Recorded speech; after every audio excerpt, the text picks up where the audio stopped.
ခွင့်လွှတ်လို့ရတယ်မေ့လို့မရအောင်ဒါတွေတကယ်လုပ်ခဲ့တာလေကျွန်တော်ခွင့်လွှတ်လို့ရတယ်လက်စားမချေဘူးအဲ့ဒီလူကြီးကိုကျွန်တော်လက်စားမချေဘူးလက်ဖျားနေတော့မတို့ချိန်လည်းမချိန်ကြောက်ဘူးကျွန်တော်ခွင့်လွှတ်ပါတယ်ဒါပေမဲ့မေ့လို့တော့မရအောင်ကျွန်တော်ခေါင်းကိုကားနဲ့ကြိတ်မယ်ဆိုတဲ့ဘုံမှုသူကဘုံမှုကြီးဖြစ်နေဒါပေမဲ့ထောက်လန်းရေးတွေအကုန်ထောင်ထဲထဲတော့သူလည်းထောင်ထဲရောက်လာရှာတာသူ့မိမလည်းထောင်ထဲမှာသူ့သားလည်းဖမ်းခံရတယ်ထောင်ထဲမှာတမိသားစုလုံးထောင်ထဲရောက်သူ့ထောင်ဝင်စာပေးမဲ့လူမရှိဘူးကျွန်တော်ထောင်ဝင်စာပေးမဲ့လူကျွန်တော်အိမ်ကပါဆယ်တုပ်ပို့ပြီးလို့စားရတယ်အဲ့ဒီလူကြီးကကော်ဖီသိပ်ကြိုက်တယ်သူ့မှာဘာမှတောက်စရာမရှိဘူးထောင်ကပေးတဲ့အစုပ်အပြတ်ထမင်းဟင်းပဲစားစရာရှိတယ်ကျွန်တော်သူ့အခန်းကိုသွားတော့ကျွန်တော်ကြောက်တယ်ကြောက်မှာပေါ့ကျွန်တော်အဲ့ချိန်မှာထောင်17နှစ်ကြာပြီးနေပြီလေ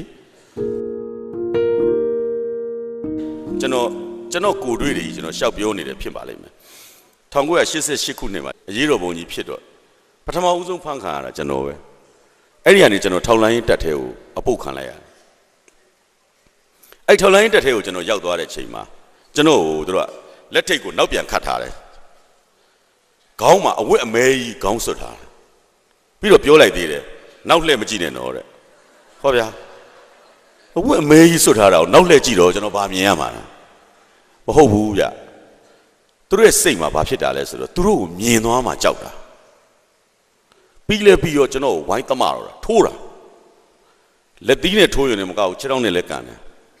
နောက်သူတို့လက်တွေခြေထောက်တွေညောင်းသွားလို့ထင်တယ်ကျွန်တော်ကိုခေါ်သွားပြီးတော့မြေကြီးထဲမှာမြုပ်ပလိုက်တယ်ခေါင်းလေးပဲပေါ်တယ်ကျွန်တော်အဲ့မြေကြီးထဲမှာမြုပ်ထားအဲ့ဒီမှာစစ်တပ်ရဲ့ဗိုလ်မှူးတယောက်ဟာအာမီဂျီကိုမောင်းပြီးတော့ကောက်ဘူးလို့မောင်းလာပြီကျွန်တော်နားကြမှာခေါင်းမောင်းနေဝီးကနေကြော်ကြော်မောင်းတာကြောက်တာပေါ့ဗျာကျွန်တော်ခေါင်းကြိတ်မယ်ဆိုတာကြီးပဲကျွန်တော်ကြောက်တာပေါ့လူပဲဗျာဘာမှကြောက်စရာအကြောင်းရှိတယ်ဒါပေမဲ့ကံအားလျော်စွာပဲအကျိတ်မခံခဲ့ရဘူးပေါ့လေဒါကြောင့်မို့လို့အခုလိုအရှင်လက်တွေ့ရတာပေါ့ဒါဒီနေရာမှာနေပြီးသွားပြီလို့ထင်ကြစရာအကြောင်းရှိရုပ်ရှင်လို့ဆိုရင်တော့ဆိုတီးချက်လိုက်ပါဘောနော်နောင်နှစ်20ကြာတော့ခါဒါဆိုရောက်သွား2008ကျွန်တော်မြကြီးနားထောင်ပို့ခါကျွန်တော်ခေါင်းကိုကားနဲ့ကြိတ်မယ်ဆိုတဲ့ဘုံမှုသူကဘုံမှုကြီးဖြစ်နေဒါပေမဲ့ထောက်လန်းရေးတွေအကုန်ထောင်ထဲထဲတော့သူလည်းထောင်ထဲရောက်လာရှာတာသူခမရတနာဖို့ကောင်းတာသူ့မိမလည်းထောင်ထဲမှာသူ့သားလည်းဖမ်းခံရတယ်ထောင်ထဲမှာတမိသားစုလုံးထောင်ထဲရောက်သူ့ကိုထောင်ဝင်စာပေးမဲ့လူမရှိဘူး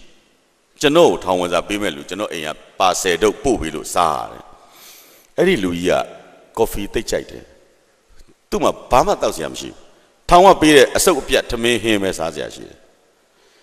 ကျွန်တော်သူ့အခန်းကိုသွားတော့ကျွန်တော်ကြောက်တယ်ကြောက်မှာပေါ့ကျွန်တော်အဲ့ချိန်မှာထောင်17နှစ်ကြာပြီးနေပြီလေ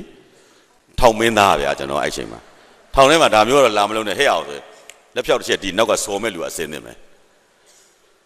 ထောင်ထဲမှာလူတက်တာ3နှစ်ပဲကြာတယ်အပြင်မှာလူတက်ရင်တေးတန်းပြန်ပေးခံရအောင်မယ်ထောင်ထဲမှာလူတက်လို့က3နှစ်ပဲတတ်ဆန်းရတယ်လုံးမဲ့လူတွေကလည်းအများကြီးပဲဒါမျိုးလှုပ်ချင်နေတာသူကြောက်တာပေါ့ဒါပေမဲ့ကျွန်တော်မလုပ်ခဲ့ပါဘူးကျွန်တော်သူ့အခန်းကိုသွားပြီးတော့လက်ဆွဲနှုတ်ဆက်ခဲ့ကျွန်တော်သူ့ကိုကော်ဖီသွားတိုက်ခဲ့တယ်ကျွန်တော်အိမ်ကပါလာတဲ့ဟင်းတွေကိုသူ့ကိုမျှပြီးကျွေးခဲ့ကျွန်တော်စိုက်ခင်းထဲမှာကျွန်တော်စိုက်ထားတဲ့ကော်ဖီလေးတွေကိုက်လန်လေးတွေကစွန်းရွက်လေးတွေကျွန်တော်ဟင်းချက်တဲ့အခါသူ့ကိုသွားပို့တယ်အဲ့ဒီလူကြီးမျက်ရည်ကျရှာတယ်စောစောကဆရာ OBJ ပြောသွားတဲ့စကားထဲမှာပါပါတယ်အဲ့ဒါမန်ဒဲလာဗျတောင်အာဖရိကမှာမန်ဒဲလာက truth and reconciliation ဆိုပြီးတော့အမှန်တရားနဲ့ပြန်လည်ရင်ကြားစီရေးဆိုတဲ့အစီအစဉ်ကိုလုပ်တဲ့အချိန်မှာ forgive and forget ဆိုတာကိုလုပ်တယ်ခွင့်လွတ်တယ်မေ့တယ်ပြီးပြီပေါ့ပြီးခဲ့တာတွေကပြီးပါပြီထားလိုက်တော့အားလုံးခွင့်လွတ်လိုက်ပြီအားလုံးမေ့ပြစ်လိုက်ပြီဒါမန်ဒဲလာပါဇာဂနာမဟုတ်ပါဘူးဇာဂနာကတော့ခွင့်လွတ်လို့ရတယ်မေ့လို့မရအောင်ဒါတွေတကယ်လုပ်ခဲ့တာလေကျွန်တော်ခွင့်လွတ်လို့ရတယ်လက်စားမချေဘူးအဲ့ဒီလူကြီးကိုကျွန်တော်လက်စားမချေဘူးလက်ဖျားနေတော့မတို့ချိန်လည်းမချိန်ကြောက်ဘူးကျွန်တော်ခွင့်လွတ်ပါတယ်ဒါပေမဲ့မေ့လို့တော့မရအောင်ဒါကြောင့်လေ ကျွန်တော်ထောင်ထဲကအတွေ့အကြုံတွေအကြောင်းစာအုပ်ပြန်ရေးပြသွားတယ်အဲ့တော့ကျွန်တော်တို့တိုင်းပြည်မှာအဲ့ဒီလိုအတွေ့အကြုံတွေကိုတယောက်စီဝိုင်းရေးပေးကြဖို့လိုတယ်ဒါမှနောင်လာနောက်သားတွေအတွက်လေဟောဒီတို့တိုင်းပြည်မှာဟောတာတွေတော့တကယ်ဖြစ်ခဲ့တာအပလာတွေမဟုတ်ဘူးအင်းတွေမဟုတ်ဘူးဒီလိုကျွန်တော်တို့ကအထောက်ထားတွေဖြစ်အောင်ဝိုင်းရေးပေးကြဖို့လိုတယ်အဲ့တော့ကျွန်တော်ထောင်ကလွတ်လာတဲ့အခါမနှစ်ကလွတ်လာတဲ့အခါမှာအဲ့ဒီလူကြီးကိုကျွန်တော်သွားနှုတ်ဆက်တော့ငိုရှာတယ်အခုတည်းက तू မလွတ်သေးပါဘူးအခုထောင်ထဲမှာအခုတည်းရှိတော့မယ်ကျွန်တော်အခုတည်းကလည်းပဲတစ်လတစ်ချိန်သူ့စီကိုစားစရာတို့အဝတ်စားတို့စာအုပ်တို့ပို့ပေးပါတယ်ဒါပေမဲ့အဲ့ဒီအချိန်တုန်းကကျွန်တော်သွားနှုတ်ဆက်တဲ့အချိန်မှာ तू ကငိုးပြီးတော့ပြောတယ်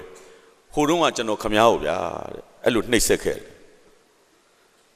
ကျွန်တော်တောင်းပန်ပါတယ်ကျွန်တော်လည်းသူ့ကိုပြန်ဖြေခဲ့ပါတယ်ကျွန်တော်လည်းခွင့်လွတ်ပါတယ်ဒါပေမဲ့မေ့လို့တော့မရဘူးကျွန်တော်မမေ့ဘူးလက်စားချေဖို့မမေ့တာမဟုတ်ဘူးမေ့လို့မရလို့ကိုမမေ့တာပါကျွန်တော်တို့ပြိတ္တကြီးကိုလည်းပြောချင်တာမမေ့ကြပါနဲ့ဒါပေမဲ့လက်စားလည်းမချေပါနဲ့ခွင့်လွတ်လိုက်ပါ past it pass ပဲပြီးခဲ့တာတွေကဖြတ်တန်းပြီးသွားပြီဒါပေမဲ့မေ့လို့တော့မရကြပါနဲ့အလွယ်တကူမေ့သွားမှာဆိုလို့သမိုင်းဆိုတာသမိုင်းပဲအထောက်ထားပဲဒါပေမဲ့ခွင့်လွတ်လိုက်ပါလက်စားမချေပါနဲ့ဆိုတော့ကျွန်တော်ပြောချင်တဲ့ empathy ဆိုတဲ့စကားလုံးကဒါနဲ့ဓာတ်ရိုက်ကိုသက်ဆိုင်ပါတယ်ကိုချင်းစာနာစိတ်တရားသူ့မှာသာအဲ့ဒါလိုကိုချင်းစာနာစိတ်တရားရှိခဲ့ရင်အဲ့ဒီအချိန်တုန်းကကျွန်တော်အဲ့ဒါလိုလုပ်ပါမလား